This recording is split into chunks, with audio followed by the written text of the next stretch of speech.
हमारे देश के प्रधानमंत्री श्री नरेंद्र मोदी जी को मेरा नमस्कार। मैं ये जानता हूं कि मेरा नमस्कार तो आप तक पहुंचेगा नहीं, क्योंकि मैं उतना बड़ा लोग नहीं हूं, लेकिन मैं अपने भाई बंधु से ये अपील ज़रूर करता हूं कि मेरी बात आप तक ज़रूर पहुंचाने में मेरी मदद करें। प्रधानमंत्री महोदय, आजकल अपने देश में एक चीज़ जो मैं देख रहा हूं कि आप एक कानून के प्रति बड़े संवेदनशील हैं। तरह तरह के कानून, तरह तरह का एक्ट लगाते जा रहे हैं और ये कानून आपके नज़र में बहुत अच्छा कानून है। ये कानून है एक समानता का अधिकार। समानता का अधिकार एक अच्छा कानून है जो हमारे देश के लोगों के बीच आपके द्वारा या सरकार के द्वारा निर्धारित किया जाता है। लेकिन हमको एक बात का जवाब दीजिएगा, आप इस देश के प्रधानमंत्री हैं। अगर जिस हवाई जहाज़ से आप उड़ते हैं उसका पायलट ये आपको आके बोले कि बहुत हो गया, बहुत देश मैंने आपको घुमाया, अब और नहीं, अब हमको प्रधानमंत्री बनना है। जो रसोईया आपके लिए खाना बनाता है, तरह तरह का डिश बनाता है, वो आपके बोले कि महाशय बहुत हो गया, मैंने आपके लिए बहुत खाना बनाया, अब मुझे प्रधानमंत्री बनना है। या फिर जो आपका दाढ़ी बनाने वाला है, बार्बर, बाल सेट करने वाला है, वो आपको बोले कि बहुत हो गया मोदी जी, बहुत बात दाढ़ी बाल मैंने सेट किया आपके, अब मुझे प्रधानमंत्री बनना है। या फिर जो आपके कुर्ते सिलता है, आपके ड्रेस का साज सज्जा करता है, वो आके बोले कि बहुत हो गया, मैंने बहुत ड्रेस सिया, बहुत बंडी सिया आपके लिए, अब मुझे प्रधानमंत्री बनना है। तो आप क्या करेंगे? प्रधानमंत्री महोदय, आप जिस कुर्सी पर बैठे हैं वो आपको नहीं मिली है, वो कुर्सी आपके योग्यता को मिली है। जो आपका नज़रिया, जो आपका दृष्टिकोण समाज के प्रति, लोगों के प्रति लोगों को नज़र आया, उसके चलते इस सम्मान को दिया गया है आपको। आपने समाज के प्रति वो कदम उठाया, लोगों के प्रति ऐसा नज़र रखा कि लोगों को लगा कि नहीं, यह बंदा जो है योग्य है देश को चलाने के लिए, देश को समान रूप से चलाने के लिए, समरस रूप से चलाने के लिए योग्य है। तो फिर आपको यहाँ तक पहुँचाए हम लोग। लेकिन अगर आपसे वो सब लोग ये आके कहे कि नहीं, अब हो गया, समानता का अधिकार हमें भी चाहिए, प्रधानमंत्री मुझे बनना है, तो फिर आप क्या कीजिएगा? या हम जनता लोग क्या चाहेंगे?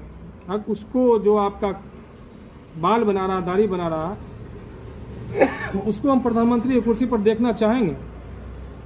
या फिर जो आपका खाना बना रहा है उसको देखना चाहेंगे?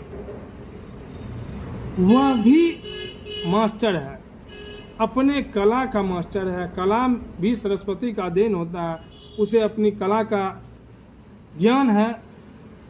वह इतना सुंदर बेड बनाता है, बाल बनाता है कि आपका प्रधानमंत्री जी का बाल बनाने का उसे मौका मिलता है। रसोईया इतना सुंदर खाना बनाता है कि प्रधानमंत्री जी का खाना बनाने का उन्हें मौका मिलता है। तो ये आरक्षण हुआ उसके लिए। तो आप आरक्षण दीजिए ना लोगों को। आप जो दलित चिल्लाते हैं, तो दलित का उत्थान 70 सालों में कहाँ हुआ है? आप उनको बुलाइए कि भाई आप नाई वर्ग से हैं, बाल बनाते हैं, आपकी आर्थिक स्थिति सही नहीं है, तो हम आपको एक बहुत बड़ा आरक्षण देते हैं, एक बार्बर का शॉप खोल देते हैं, उसमें सुविधाएं दे देते हैं, फिर आप उसको चलाइए और अपना जीवन को सही कीजिए। आप बढ़ई को वेयर हाउस खोल दीजिए, जाके उसका टूल्स अवेलेबल करवा दीजिए, आरक्षण मिल जाएगा उसको, फिर वो अपना ज़िंदगी को संवारने लगेगा। लेकिन आप ये नहीं करते हैं। आप तो उठते हैं, किसी व्यक्ति को उठा करके कहते हैं कि जाओ डॉक्टर बना दिया, पढ़ो लिखो चाहे कुछ नहीं, योग्यता हो नहीं हो, आप में योग्यता थी तो आप प्रधानमंत्री बने। लेकिन आप दलित को ये नहीं कहिएगा कि आप पढ़ो, शिक्षा ग्रहण करो, आपके अंदर योग्यता आएगी तो हम आपकी योग्यता की पूजा करेंगे। आप ऐसा कीजिए ना। आप एक स्वर्ण के बच्चे को, सामान्य कास्ट के बच्चे को लीजिए और एक दलित के बच्चे को लीजिए, और दलित के बच्चे को आप गोद ले लीजिए और स्वर्ण के बच्चे को छोड़ दीजिए, चाहे सामान्य बच्चे को छोड़ दीजिए। स्वर्ण या सामान्य आदमी अपने बच्चे को भीख मांग करके पढ़ाएगा, मेहनत मजदूरी करके पढ़ाएगा। आप उसको पूरे संरक्षण में पढ़ाइए, सारी सुख सुविधाएं दीजिए, क्योंकि जन्म के समय बच्चा जिस समय जन्म होता है, चाहे सामान्य का हो चाहे दलित का हो, वह जीरो होता है। भगवान उसको समान रूप से सब कुछ दे के भेजते हैं, 2 हाथ 2 पैर 2 आँख 1 दिल, सब कुछ समान रूप से। फिर भी चूँकि गरीब का बच्चा है तो आप उसको गोद ले लीजिए, उसके लिए अलग स्कूल खोलिए, दलित महादलित स्कूल, महादलित कॉलेज, उसको पढ़ाइए और पढ़ा करके उसका एग्जामिनेशन लीजिए, परीक्षा लीजिए। और हम अपने बच्चे को ही पढ़ाएंगे, उसका भी एग्जामिनेशन लीजिए।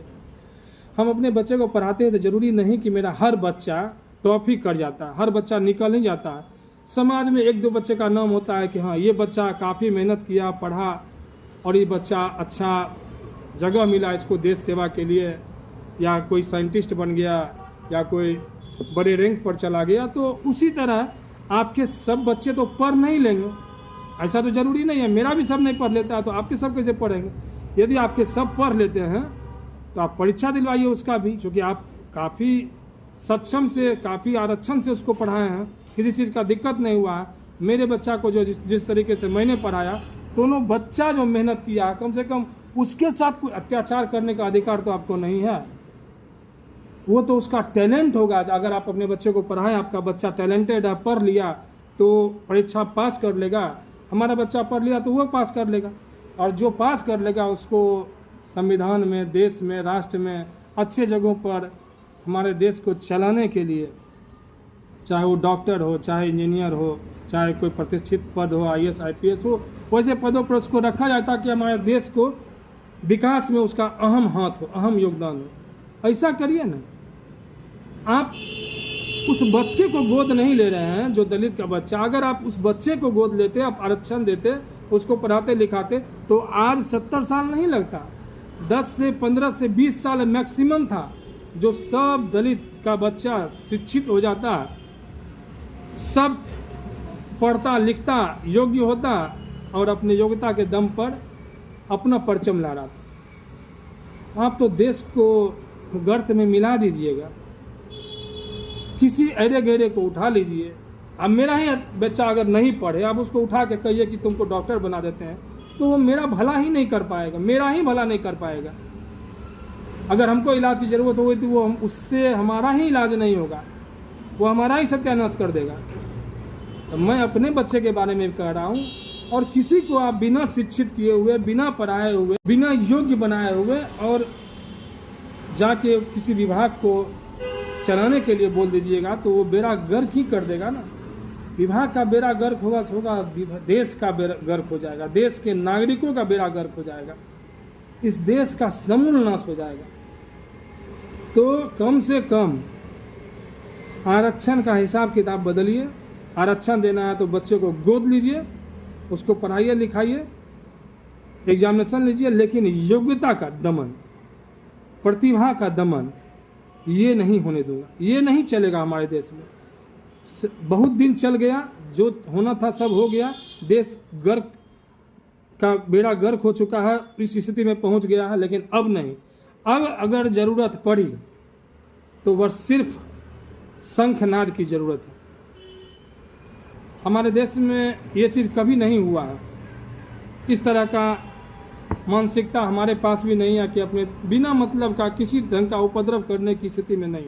लेकिन बात जब जान पर आ जाती है, बात जब अस्मिता पर आ जाती है, बात जब हमारे अस्तित्व पर आ जाती है, तो फिर हमारी लड़ाई भी उतनी ही चोट पहुंचा सकती है। अब आप फैसला आपके हाथ में है।